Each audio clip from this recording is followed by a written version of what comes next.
What's up, guys? Chuck here. Got another bass here that I'm checking out here. This one's a special one for me.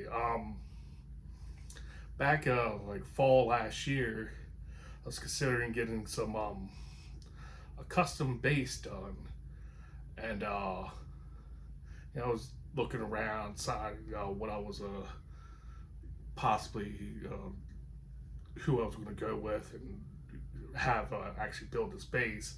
I was considering like GNL. I wanted like a really cool looking L2000 or M2000. Um, I heard about this builder here who's local to Maryland. That's where I'm from. His name's Kevin Brubaker. He's got a website, Brubaker Guitars, and he makes basses and guitars, and makes some really cool stuff. So, little backstory, but beyond me just wanting a custom bass. I have always loved Gibson Thunderbird basses. However, just the way like the ergonomics with those basses go, I always had a hard time playing them because they're they, for me, like the way the neck sits on the body or something, like neck reach was always a big issue. Like when I'm especially standing, I would have to wear the bass like really low, or play at like a weird angle just to get access to these lower frets. And it was only like it was like a regular scale, but because the way the strap or something sits on the body or something like that, like it just made the reach really crazy for me. It was very uncomfortable. So I never could get on with Gibson basses. I tried some Epiphones, I think like the Embassy, something like that, and yeah, I just couldn't get on with it. So with that in mind, and with the fact that I was looking for a custom bass, I asked Kevin Brubaker if he could possibly build me a, guess like a Thunderbird, and he said he could, and that's what I got here. It's not really a Thunderbird. I guess you could call it like a Baker Bird or Brubaker Bird, whatever. It's dumb. So this is a Brubaker JXB bass. That's what it's based off of. It's a jazz bass, but this one's custom. This one actually has Thunderbird pickups on it, and the pickups are made by Howard Ulyates, and I probably butchered that name. I'm sorry, but he makes the pickups for Kevin, and yeah, these sound really nice. You get all types of options when you're building basses with Kevin here. In this case, this particular bass has a hip shot bridge, hip shot ultralight tuners. You get a 21 fret or 24 fret. This is a 21 fret.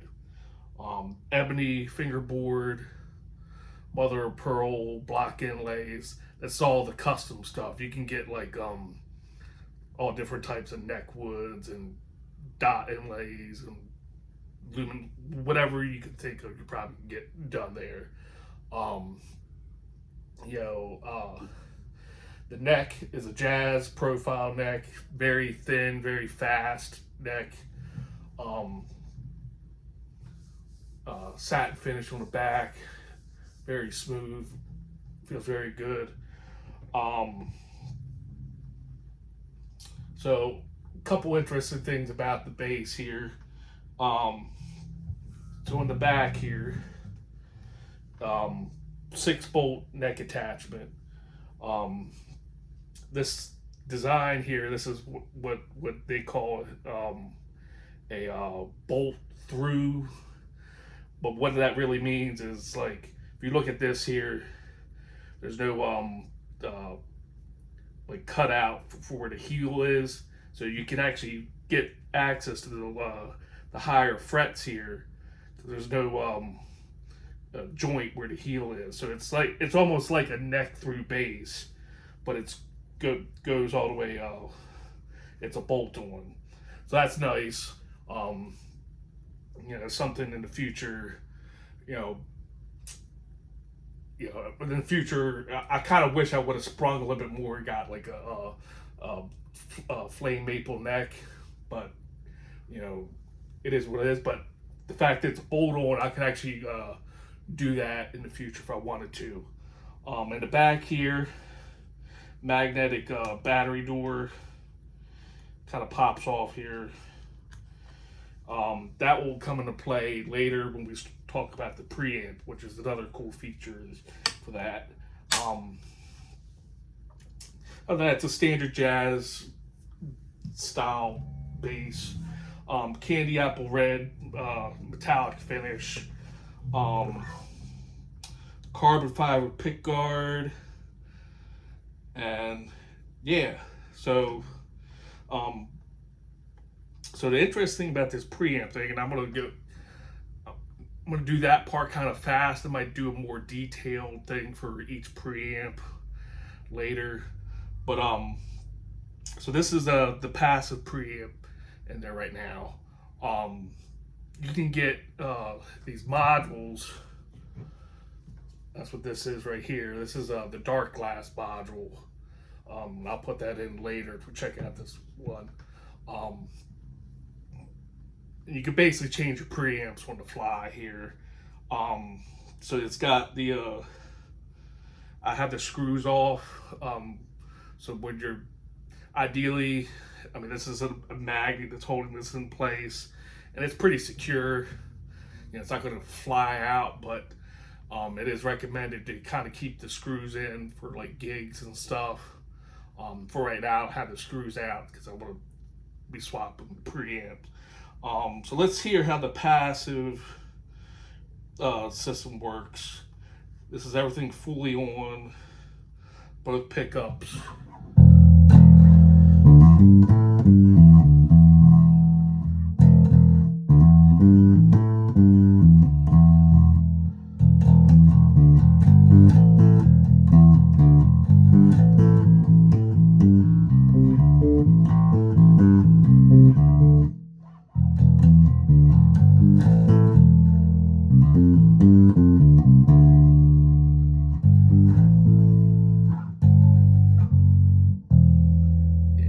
Got a very beefy tone. Right now I got it running through my orange 100 watt Cabo amp. Everything's at noon. I do have a preamp in line here. It's the B7K Ultra, but that's not engaged right now, so it's just kind of passing through the regular signal. So this is how it sounds. Fully passive, everything noon, and I think it sounds pretty good.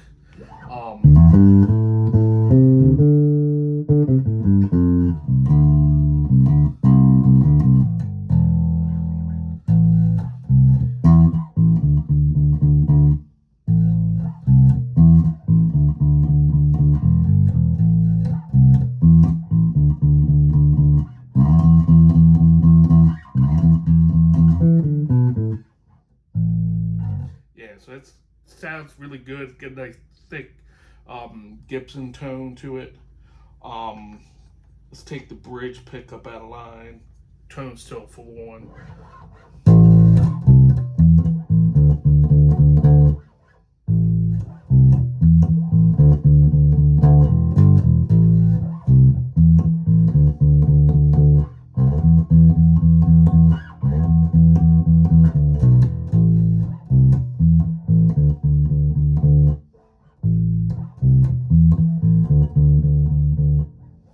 So that's pretty good front pickup sound.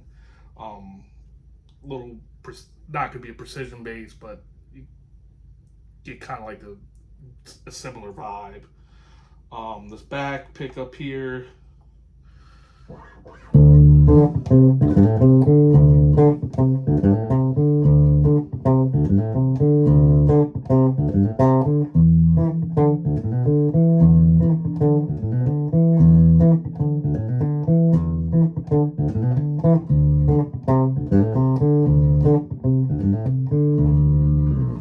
it's got the nice little high-end bite to it. Take the tone off a little bit, about 50% with that.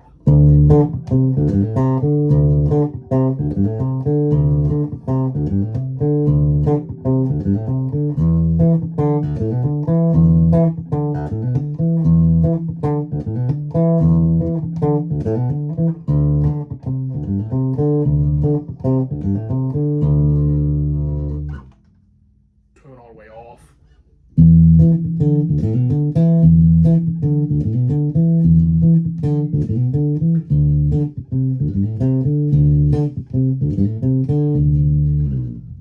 So that sounds pretty good.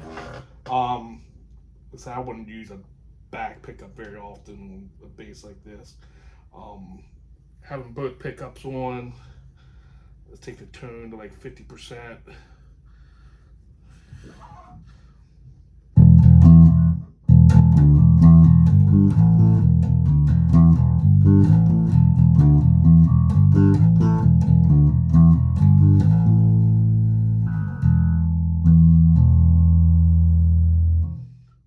Turn all the way off.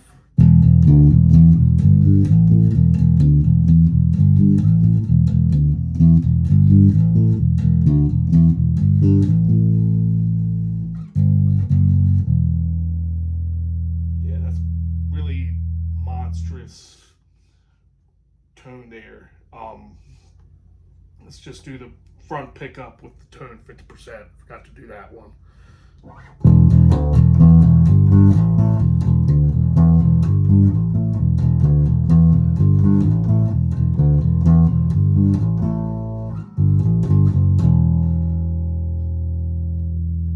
Front pickup, tone all the way off.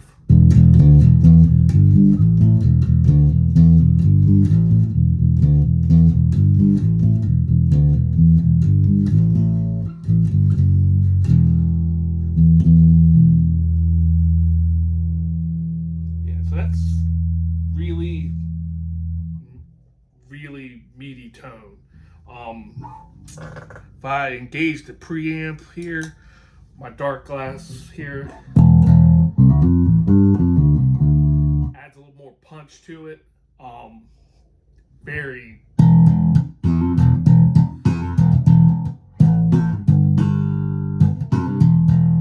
it's like huge, and it's I don't know how much it's going to come across on the phone here, but it very nice sound.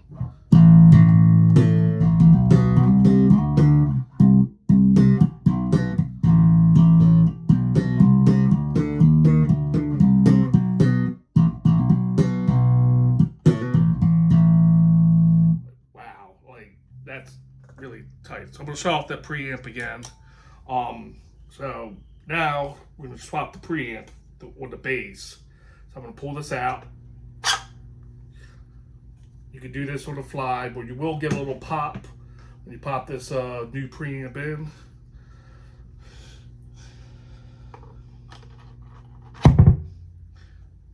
There we go. So now we have a Darkglass preamp in here. Let's see what this is set to.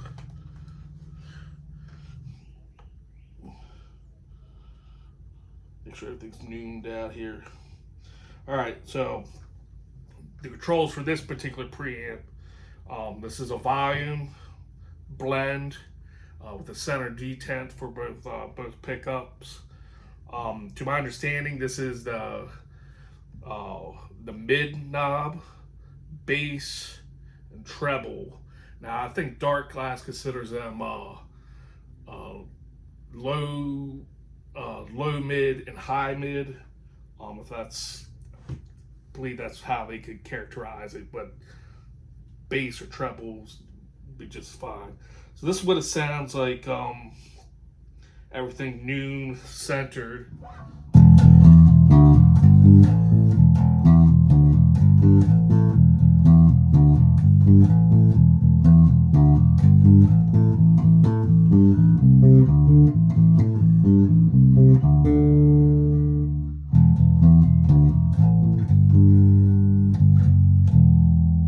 So it's got a little more of that I guess like a Darkglass clank to it, which I really kind of dig. So you know, this bass kind of does this thing where it could it could sit pretty, you know, like a classic rock setting, but if you like dig in and tinker a little bit with the settings a little bit, it can get really nasty, which is really cool because I do some metal stuff on the side, and yeah, really nasty type of tone on here, especially throw some like distortion behind it. Let's do a little pick on here.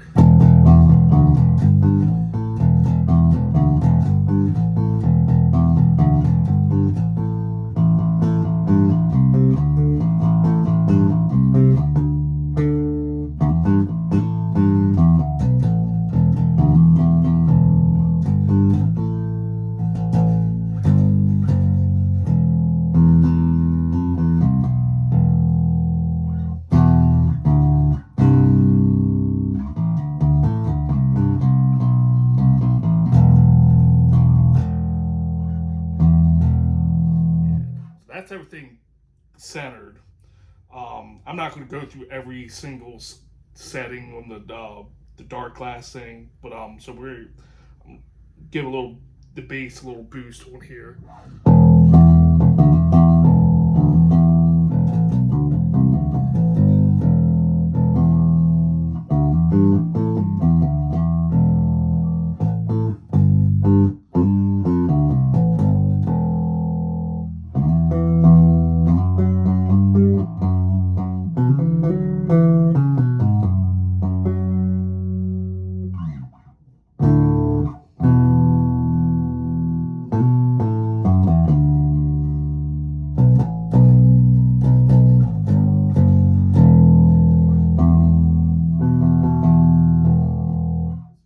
That's really cool. You can scoop the bass if you want.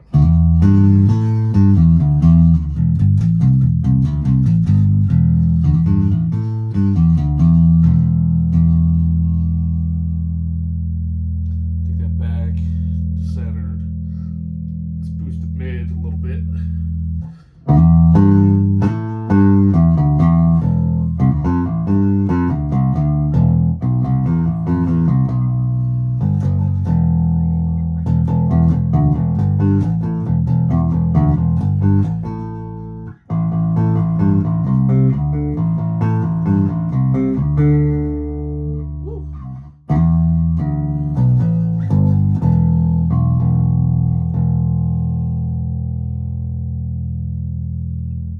Scoop the bed.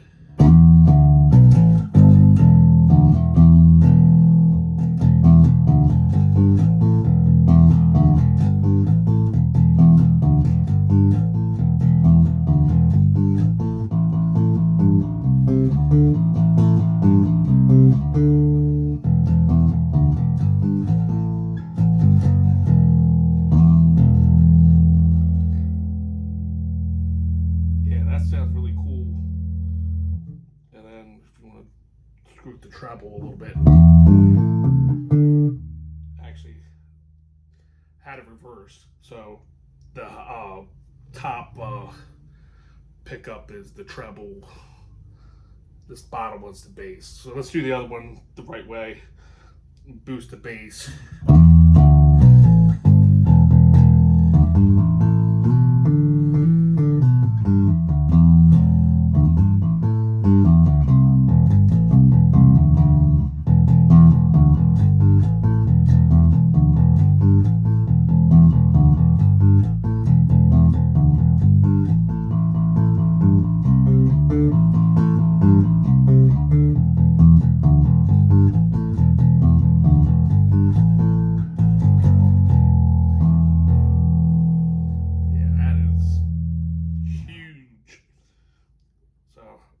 bass this time.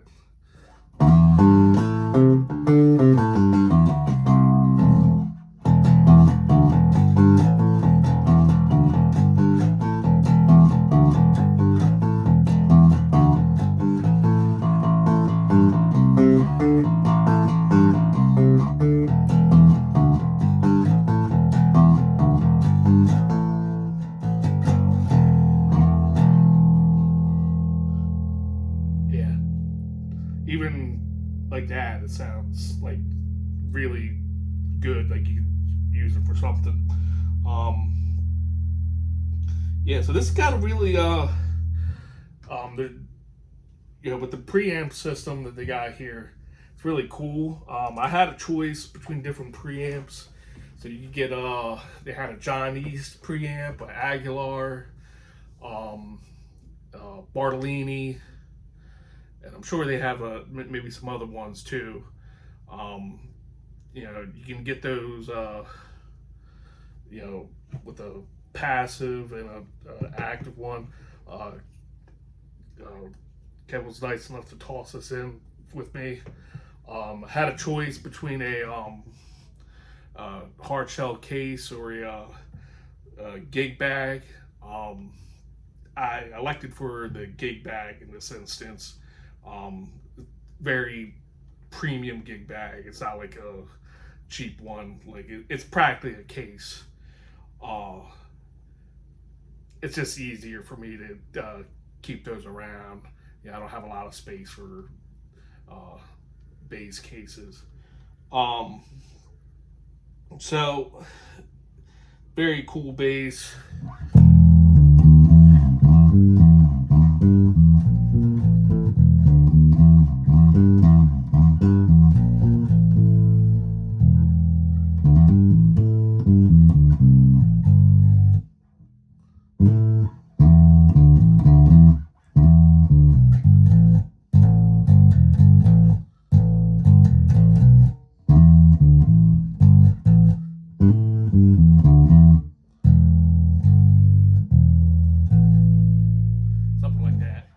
Yeah, so cool. I have a Thunderbird style bass. I would like to do a shootout against a Thunderbird at some point. I'll have to get one to like an Epiphone or something, and shoot it out. I would also like to get some DI tracks. So owe some for the L2000 video a while back. Just got a new DI box for my computer, but I also just had to get a new computer. So I had to get like all my software reinstalled. That should be coming within the next week or two, and I'll get some DI tracks of this one as well. Now, do I recommend going out and getting a boutique bass or custom bass like this? And my answer would be maybe and probably not for most people. When I was coming up, starting out in music, I'll only play like a Yamaha $400 bass, and I think I had like a PV combo amp. Those are the only things I used for the gig, and I think the total cost of all that stuff back then might have been like $700, and I got through all my gigs just fine with that. Now, with that said, like when you're stepping into basses like these boutique basses or even American ones like that, they feel a lot better. They sound really great. Everything's like premium feeling. The QC's perfect. You don't have to worry about like, setting up your bass all the time or adjusting your neck. This stuff is built to last. Hopefully, it doesn't necessarily make you a better player. You still got to practice. and your mistakes are going to still sound like mistakes. Maybe those will sound nicer when you're playing through a nicer bass. So it's not necessarily worth going the boutique route unless you're sure that's something that you want to do. As far as getting a Thunderbird style bass, a jazz bass or a P bass with like a Thunderbird pickups, you can get like a Squire or a Fender made in Mexico one or something, or any bass for that matter. Get some Thunderbird pickups and get a luthier to wrap them in there for far less than the cost of this bass. This bass for me is like kind of like an intersection of where I knew I was in the market for a custom bass, and I also wanted a Thunderbird style bass, and that's what Kevin built for me, and I'm very happy with this. This is like a one of a kind thing, and this was for me, and I'm very pleased with it, and and I spent a lot of money for it, but I don't necessarily recommend everyone going out and doing this, unless you're sure that this is like what you want, because the thing is like, this is what I wanted, and I felt it was worth it, but there's a reason they don't necessarily make a bunch of basses like this, is because you're either going to get a Gibson or a Fender.